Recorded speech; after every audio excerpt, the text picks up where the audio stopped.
Rachmaninoff, what is it? And what do cave people, dogs, random songs, and crazy scientists have to do with it? Find out in The Early Crab Wolf by John C. Havens.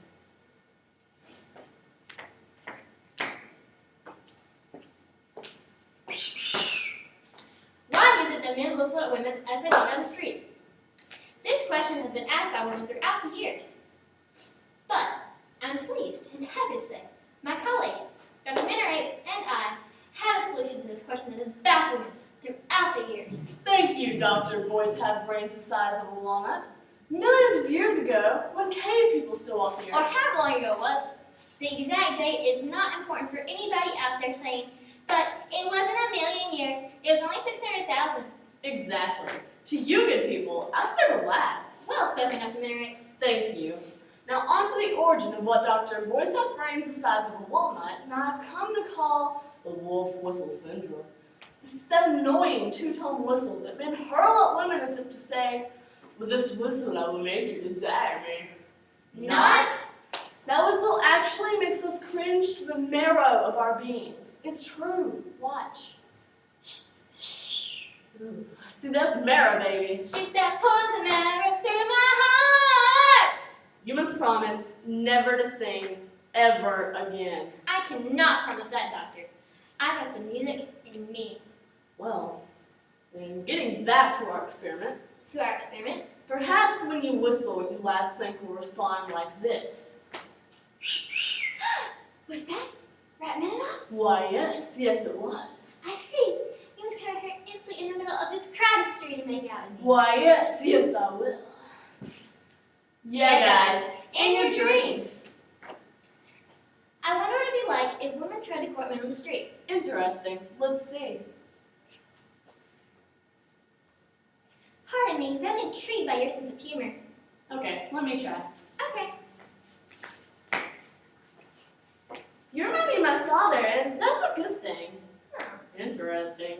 Yes. While we digress on the wolf whistle syndrome, a behavior stemming from the wild days of yesteryear. Da-da-da-da. Get your motor running. Head out on the highway. That's so distracting. Looking for adventure. And whatever comes our way. This is highly unscientific. Born to be woman.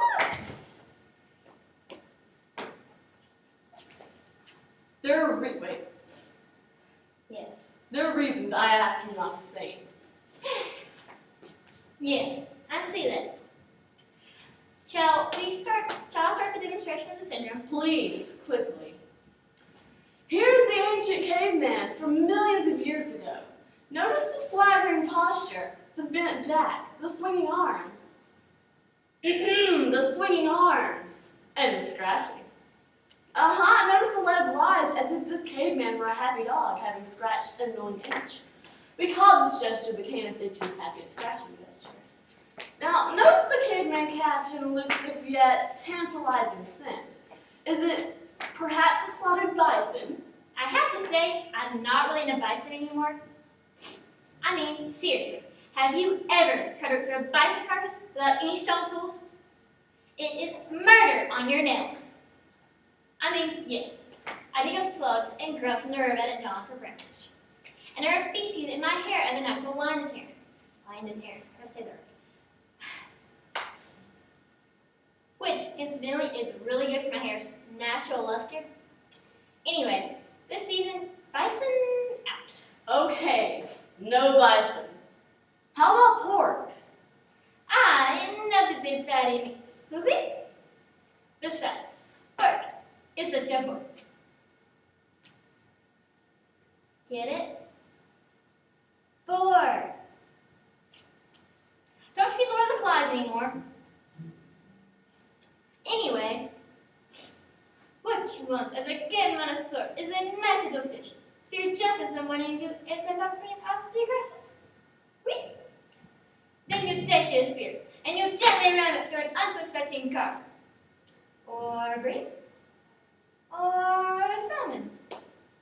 Just not your own foot like I did the other day. No. Foot meat's very bad. Whatever the actual scent is that our caveman smells, the caveman, like a dog, drives himself into a sort of frenzy trying to locate said sin. Eventually, mistaking his own sin for that of his elusive prey, he eats his own tail. Wanna use the tail? Do you know how bad that sounds when we're trying to explain how many pigs? I thought the French got to be right when they have the door. Moving on, as the climatic portion of our demonstration, we see the caveman try to call his own dog. This is truly the breakthrough discovery of our wolf whistle syndrome. Come boy! Come here! Come here! Hello? Answer your phone. Hello? As you can see, Fata domesticus is not responding to our caveman's calls. Now, however, watch as I impersonate a caveman canine or a prehistoric pooch and how I respond to our frustrated caveman's final call. Come here!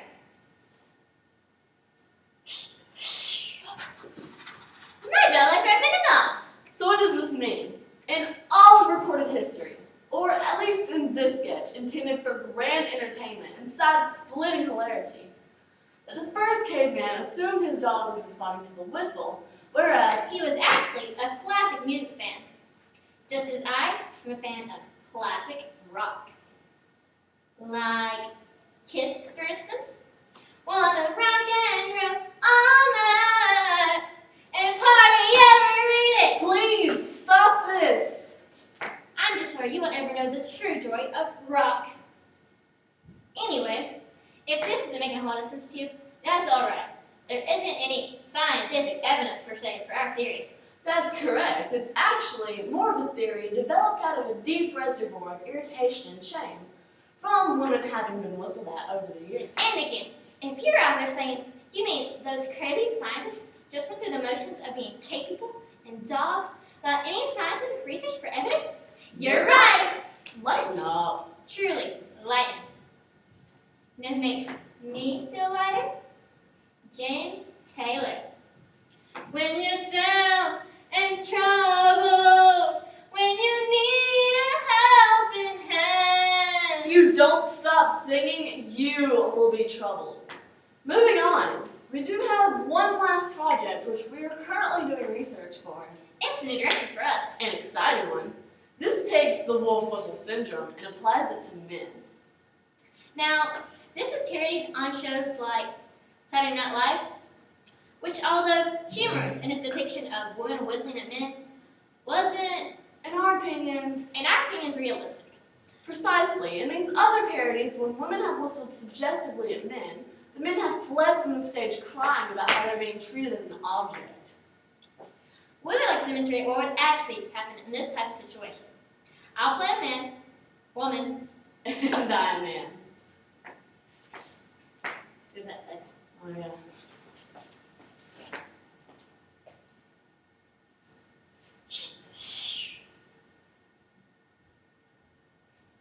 Yeah, baby! As you can see, giving any form of encouragement to men makes them think you're interested. We, however, would like to present a different scenario. One known as the pressuring hoodie. A much more effective tool in our estimation. Much. This time around, I'll play a man passing a woman on the street. And I will be said woman. Hey! Can I call you my boyfriend since we talked at the party?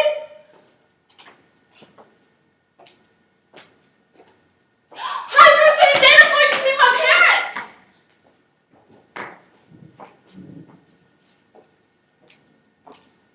I want a really big family, so you better get a great job.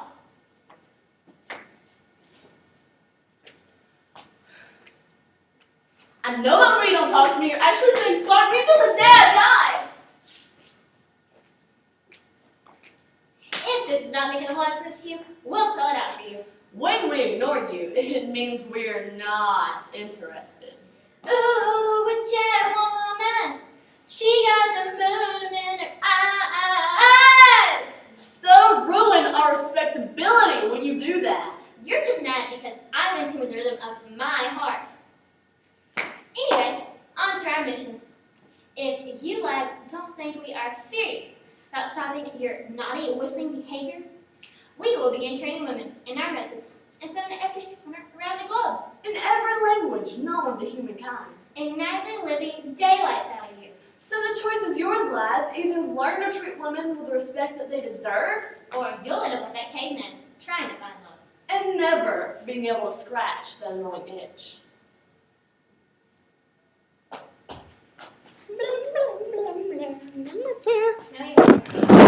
Yep.